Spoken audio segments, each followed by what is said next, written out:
Hello students, chapter 7 equilibrium साम्यावस्था का आज का टॉपिक है हमारा आयोनिक इक्विलिब्रियम इन सॉल्यूशन। तो आयोनिक इक्विलिब्रियम इन सॉल्यूशन समझना है तो माइकल फेराडे के कॉन्सेप्ट को हम समझते हैं। तो Michael Faraday classified the substance into two categories, substance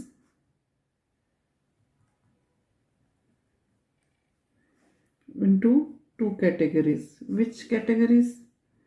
One category of substance conduct electricity in their aqueous solution and are called electrolytes. यानी कि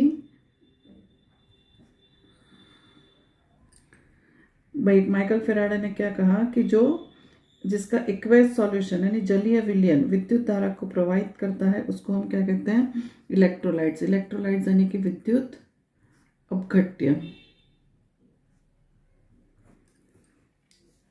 तो one category of substance conduct electricity in their aqueous solution and are called electrolytes, while the other do not and are thus referred to as non-electrolytes. तो जो दूसरे होते हैं वो electricity pass नहीं करते हैं, उसे नॉन इलेक्ट्रोलाइट्स कहते हैं हम, यानी कि विद्युत अनअपघट्य, जो विद्युत धारा को प्रवाहित नहीं करते हैं। And Faraday further classified electrolytes into two parts. तो उन्होंने विद्युत अपघट्य को दो भागों में विभाजित किया। एक होता है स्ट्रॉन्ग इलेक्ट्रोलाइट्स एंड दूसरा होता है वीक इलेक्ट्रोलाइट।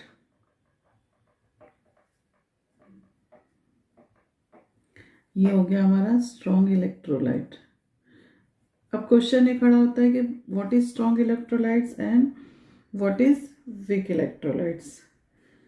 तो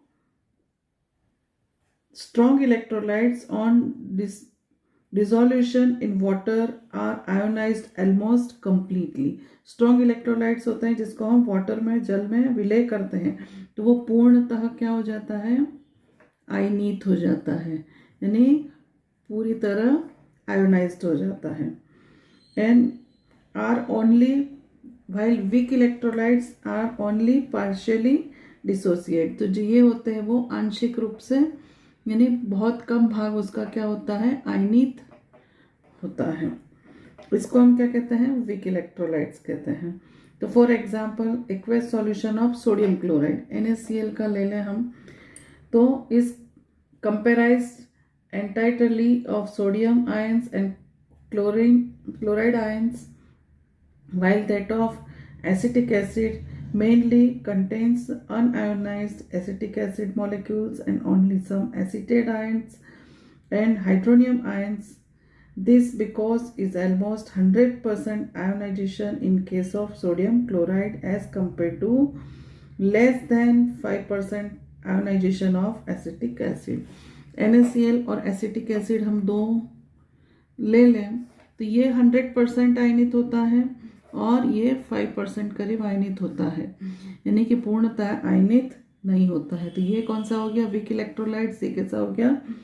स्ट्रॉन्ग इलेक्ट्रोलाइट्स हो गया। चलिए, it should be noted that in weak electrolytes equilibrium is established between ions and the unionised molecules. तो जो वीक इलेक्ट्रोलाइट्स होते हैं उसमें साम्यावस्था किसके बीच में स्थापित होती है? बिटवीन आयंस एंड अनआयोनाइज्ड, यानी कि आयन और जो जिसका आयनीकरण नहीं होता है ऐसे मॉलिक्यूल के बीच में साम्यावस्था स्थापित होती है। And this type of equilibrium involving ion in aqueous solution is called ionic equilibrium. तो आयोनिक इक्विलिब्रियम क्या होता है? वीक इलेक्ट्रोलाइट्स में बहुत कम मात्रा में आयनित होता है और कम मात्रा में आयनित होता है तो आयन और अनआयोनाइज्ड सब्सटेंस के बीच में जो साम्य स्थापित होता है उसको हम क्या कहते हैं? Ionic equilibrium. अब आयोनिक इक्विलिब्रियम के बाद में हम एसिड और बेस के लिए अलग अलग कॉन्सेप्ट उसकी डेफिनेशन देखेंगे। तो एसिड इन बेस के लिए अलग अलग जो डेफिनेशंस आई हैं उसमें सबसे पहला जो कॉन्सेप्ट दिया है वो आयरनियस।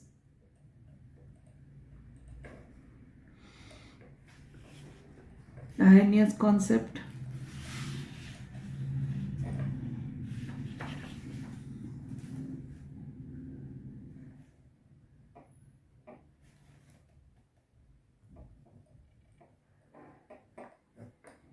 आरएनएस धारणा। तो अब इस धारणा के लिए हम देखते हैं तो एसिड की परिभाषा क्या होगी। According to Arrhenius concept acids are substance that dissociates in water to give hydrogen ions. तो आयरनियस के हिसाब से एसिड्स क्या होते हैं जो डिजोल्व होकर के क्या देते हैं H+ आयन देते हैं। And bases are those substance that produces hydroxyl ion. तो बेस क्या होते हैं जो OH आयन देते हैं। The ionization of an acid HX can be represented by the HX कोई एसिड है उसको हम रिप्रेजेंट करें तो ये H+ प्लस X- ये एक्वेस सॉल्यूशन में देगा। अब ये जो HX है हमारा वो H2O के साथ में, H2O क्या है लिक्विड, इसके साथ में क्या बनाएगा ये H जो निकला है ये इसके साथ जाएगा तो ये क्या हो जाएगा H3O+ और फिर लिक्सायन बनेगा एक्वेस में। तो a bare proton H+ is very reactive and can not exist freely in aqueous solution and thus it bonds to oxygen atom of a solvent water molecule to give H3O+। इसको हम क्या बोलते हैं hydronium, क्या बोलते हैं hydronium ion.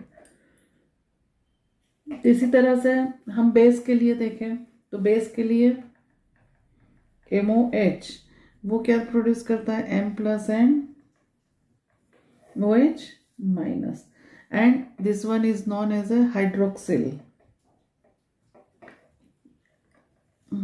It is known as a hydroxyl ion and exists in hydrated from in aqueous solution.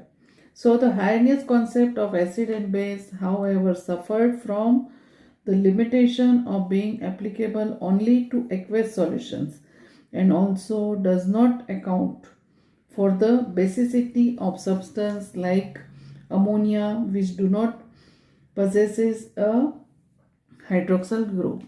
तो अब यहाँ पे हमारे पास जो अमोनिया है वो उसके पास में हाइड्रोक्सिल ग्रुप नहीं होता है। तो हाइड्रोक्सिल आयन जलीय विलयन में जलयोजित होते हैं, लेकिन इस जो अवधारणा दी है आयरनियस ने उसके लिए भी कुछ सीमाएं हैं। क्योंकि ये सिद्धांत जो है केवल पदार्थों के जलीय विलयन पर लागू होता है। दूसरी बात कि अमोनिया जैसे पदार्थ जो क्षारीय गुण दर्शाते हैं उसे भी स्पष्ट नहीं कर पाता है। क्यों? क्योंकि उसमें OH नहीं है। तो आयरनियस कॉन्सेप्ट के हिसाब से एसिड किसको बोलते हैं विच है produces H+ ion and ionization basis produces hydroxyl ion and H+ do not stay in a free state and it combines with the H2O and form hydronium ion H3O+ ion.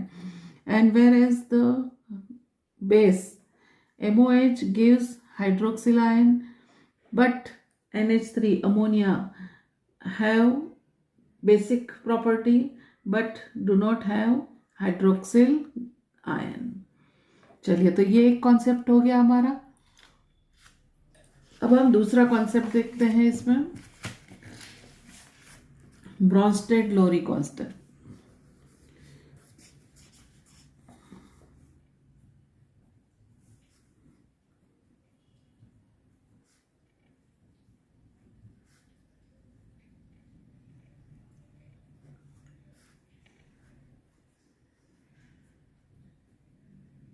Bronsted-Lowry acids and base।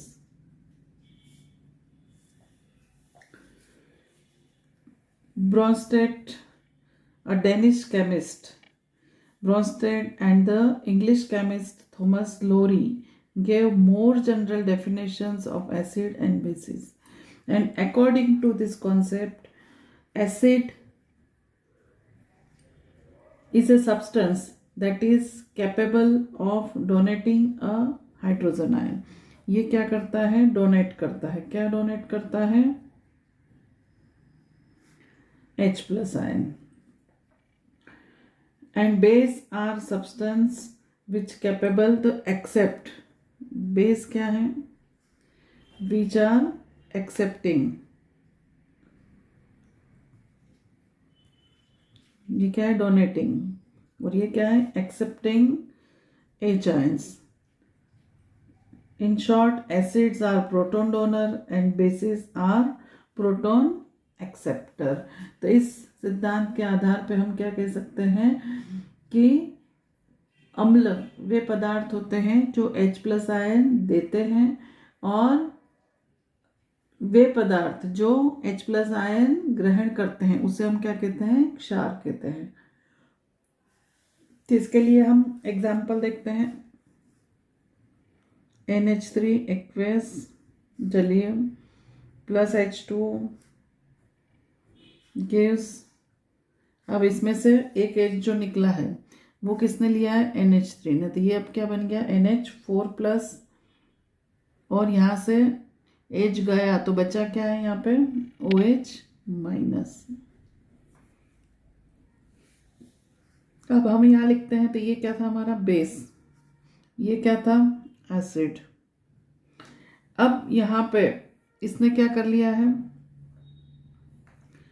H+ ion ले लिया है और इसमें यहाँ पे दे दिया है. तो इसका मतलब यहाँ से क्या हुआ है? प्रोटॉन लूज हुआ है. ये क्या हुआ है? Losses proton.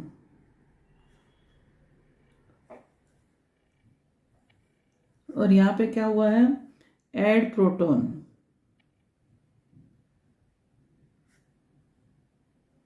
इसमें ऐड हुआ है, इसमें क्या हो गया है? लॉस हो गया है. तो यहाँ पे ये हमारा क्या हो गया है? Conjugate acid. और ये क्या बन गया है हमारा? Conjugate base.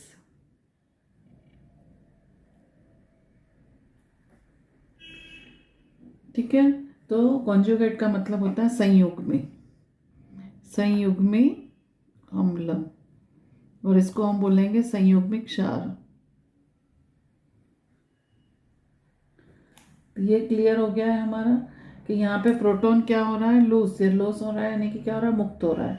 और यहाँ पे एक्सेप्ट हो रहा है, यानी क्या हो रहा है? ये प्रोटॉन ले रहा है, ग्रहण कर रहा है.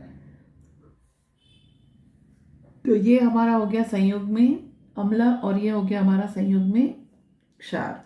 तो संयुग्मी NH3 अम्ल और क्षार के युग्म को क्रमशः एक प्रोटॉन की उपस्थिति या अनुपस्थिति के कारण दूसरे भिन्न है और संयुग्मी अम्ल क्षार युग्म कहलाते हैं. तो ये हो गए हमारे इसके हिसाब से कॉन्सेप्ट क्लियर हमारा. अम्ल और क्षार के लिए जो प्रोटॉन डोनेट करते हैं वो होते हैं एसिड, जो प्रोटॉन एक्सेप्ट करते हैं वो होते हैं बेस. चलिए तीसरा कॉन्सेप्ट देखते हैं हम. तीसरा कॉन्सेप्ट है हमारा लेविस कॉन्सेप्ट.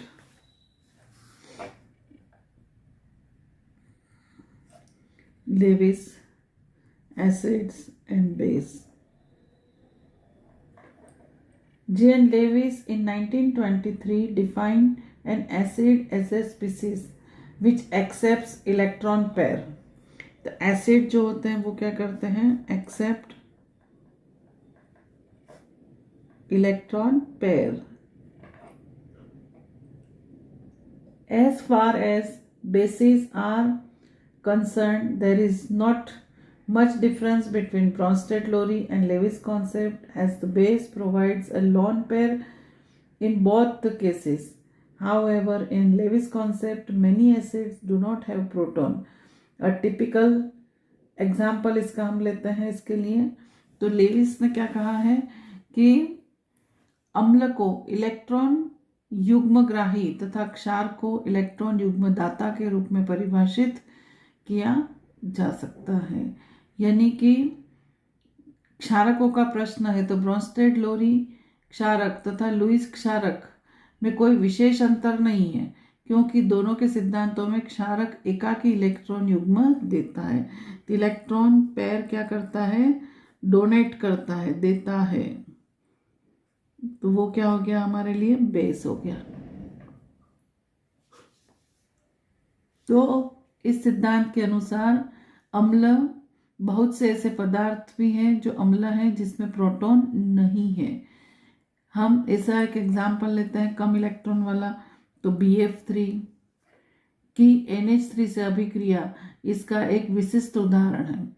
इस प्रकार प्रोटॉन रहित इलेक्ट्रॉन की कमी वाला BF3 और NH3 साथ में क्रिया करके एकाकी इलेक्ट्रॉन युग्म का लेकर अम्ल का कार्य करता है।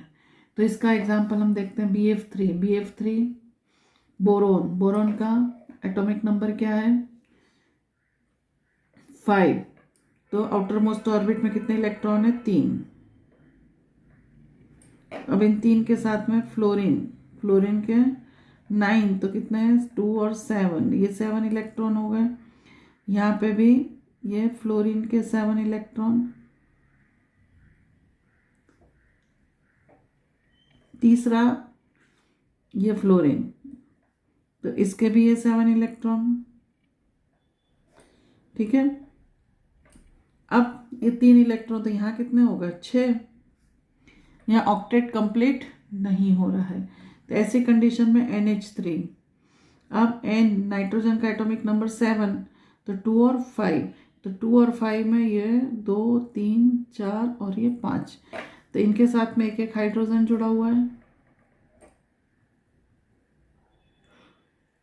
तो ये लोन पेयर किस जो है वो इसको डोनेट करता है और ये इसका ऑक्टेट कंप्लीट कर लेता है। तो डोनेट कौन कर रहा है, ये, तो ये क्या हो गया हमारे लिए, बेस, और ये क्या हो गया हमारे लिए, एक्सेप्ट कर रहा है तो एसिड। तो इस तरह से यहाँ पे हम देख सकते हैं कि एसिड और बेस, इलेक्ट्रॉन पेयर डोनेट जो करता है वो होता है बेस, और जो एक्सेप्ट करता है वो होता है एसिड। तो ये तीनों कॉन्सेप्ट जो थे हमारे वो कंप्लीट कर चुके हैं हम यहाँ पे इसको। अब हम नया जो देख रहे हैं वो है ionization of acid and base.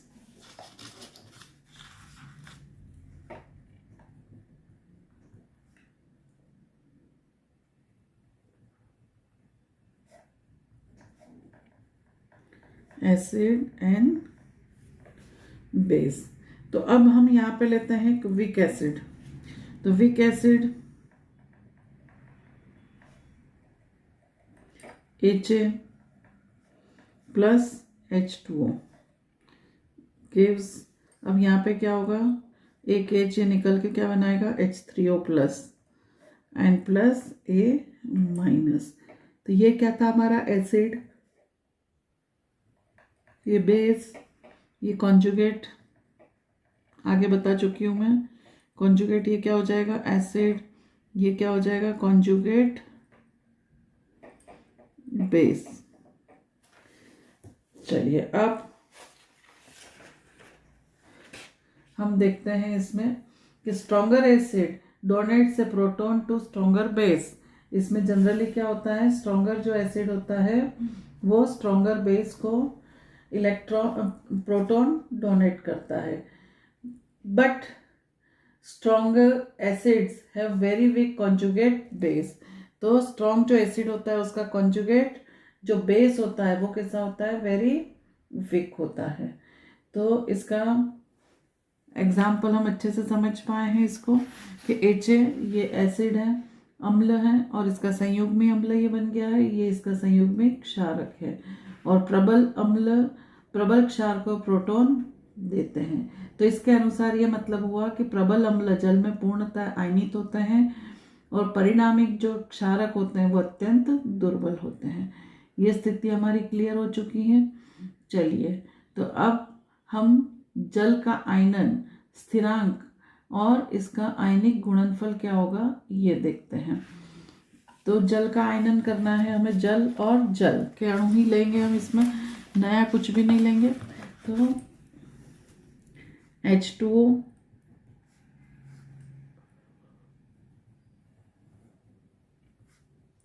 जल का आयनन यानी कि ionisation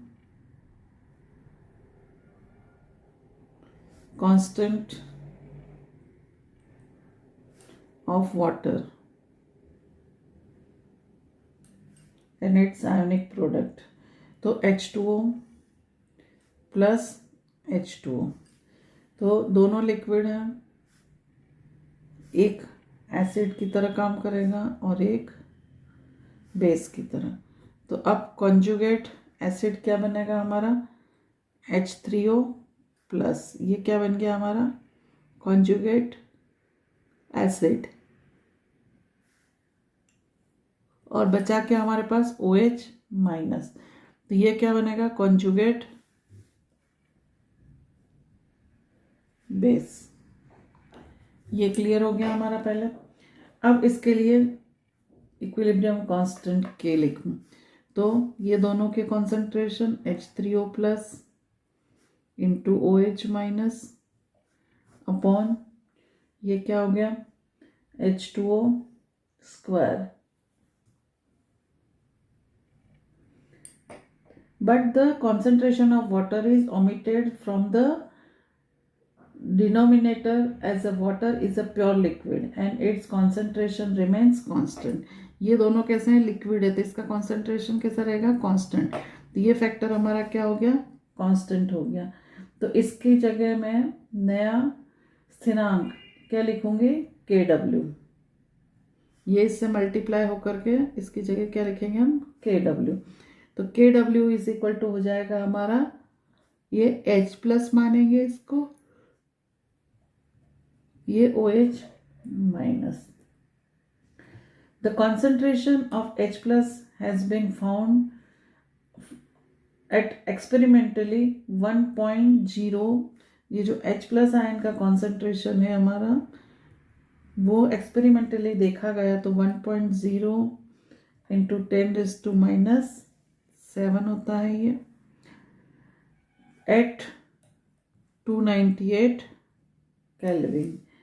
As dissociation of water produces equal number of H ion and OH ion, जब वाटर का डिसोसिएशन होता है तो H प्लस आयन और OH आयन के आयन्स की संख्या कैसी होती है, समान होती है। इसका मतलब ये हुआ कि OH minus ion is equal to H plus ion is equal to 1.0 into 10⁻⁻7 molar. तो KW की जो वैल्यू है वो क्या हो जाएगी, KW is equal to H3O plus ion into OH minus ion is equal to 1 into 10⁻⁻7 whole square, और इसका स्क्वायर बराबर क्या होगा 1 इंटू 10⁻14 मोल स्क्वायर हो जाएगा ये। तो ये इस तरह से हम इसको निकाल सकते हैं। चलिए, the value of KW is temperature dependent and it is an equilibrium constant. तो ये हमारी टेम्परेचर पर डिपेंड करती है और टेम्परेचर के अकॉर्डिंगली इसकी वैल्यूज डिफर हो सकती है। तो pure water can be given as a H2O। Pure water का कॉन्सेंट्रेशन हमें निकालना है, तो हम कैसे निकाल सकते हैं, तो 1000 डिवाइडेड बाय 18, तो इसका कॉन्सेंट्रेशन आता है 55.55 मोलर।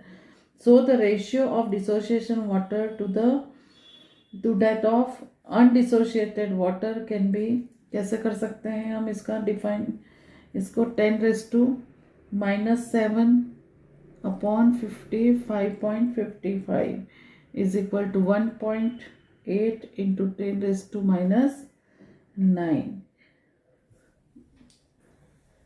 ये हो गया हमारा। तो we can distinguish acid, neutral and basic aqueous solutions by the relative values.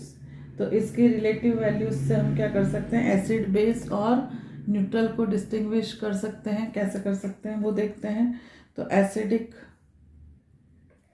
के लिए क्या होगा, H3O आयन का जो कॉन्सेंट्रेशन है is greater than OH ion का कॉन्सेंट्रेशन होगा।